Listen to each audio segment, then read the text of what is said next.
Local public agencies may encounter a variety of environmental laws, regulations, executive orders, and other requirements on a federal aid project.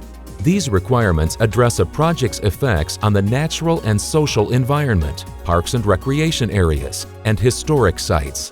The natural environment involves things such as air and water quality, wetlands, wildlife, or endangered species, while the social environment involves things that affect our quality of life, like the displacement of businesses or homes, particularly related to minority and low-income populations.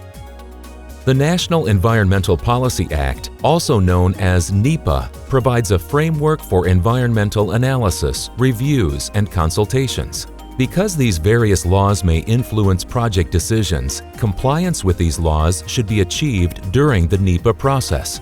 This is often referred to as working under the NEPA umbrella. While NEPA provides a coordinated environmental review process, the related environmental law specifies what project sponsors must do to comply with the law. These requirements can vary widely.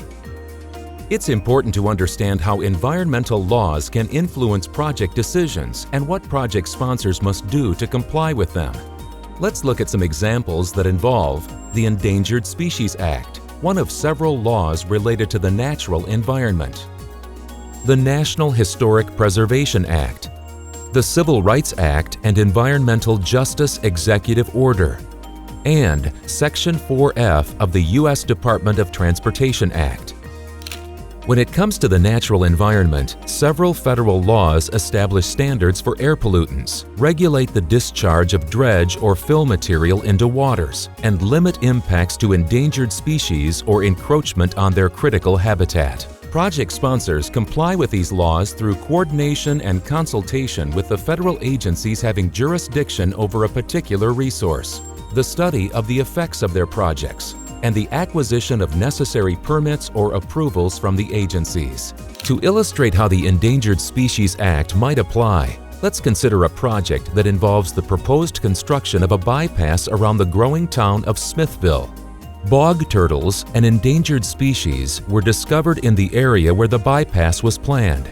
A team of biologists, engineers, and transportation planners consulted with the U.S. Fish and Wildlife Service. Then the team conducted studies to determine how to avoid, minimize, or mitigate the project's impacts on the bog turtles. Ultimately, the project was approved once it demonstrated it minimized impact to the bog turtles by shifting the location of the bypass and implementing other protective measures.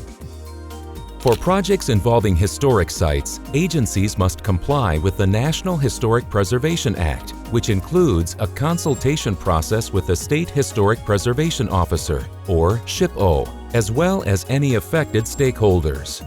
The law requires that transportation projects consider any adverse impacts it will have on historic properties. To illustrate, let's consider a drainage and road improvement project in an early 19th century town. Historical records and local knowledge revealed that some streets in the town retained portions of a stone gutter system and a cobblestone path that were historic resources. Consultation with the SHPO and the public resulted in several historically compatible design elements being recommended, such as lighting, brick sidewalks, and interpretive plaques.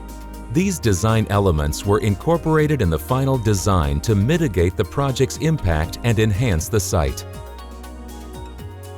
When agencies propose projects in areas with minority or low-income populations, they must demonstrate compliance with the Civil Rights Act and the Environmental Justice Executive Order.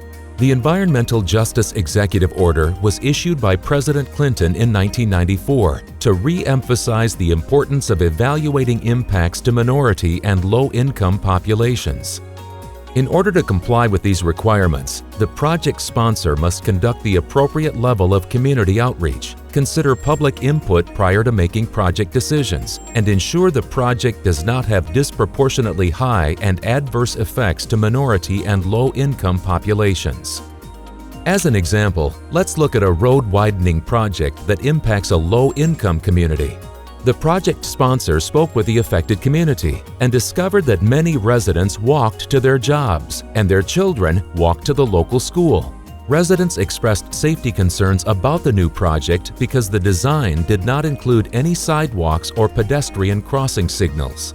The project was redesigned to include sidewalks and a pedestrian overpass that linked a large apartment complex to the school.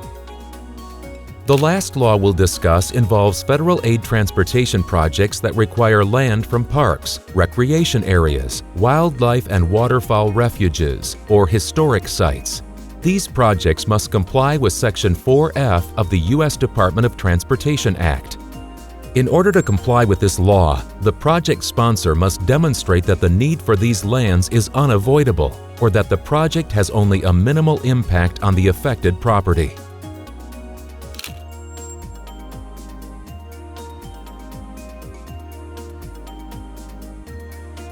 As the project sponsor, you're responsible for demonstrating compliance with all applicable environmental laws, regulations, and executive orders. When you understand the various compliance processes and use them to improve your decision-making, your project will proceed more efficiently and effectively. The examples presented here illustrate how agencies consider both environmental issues and the need for safe and efficient transportation improvements. Your State Department of Transportation and Federal Highway Division Office have considerable knowledge and expertise in all areas of environmental compliance. They can help you identify and comply with the environmental laws and regulations that may affect your project.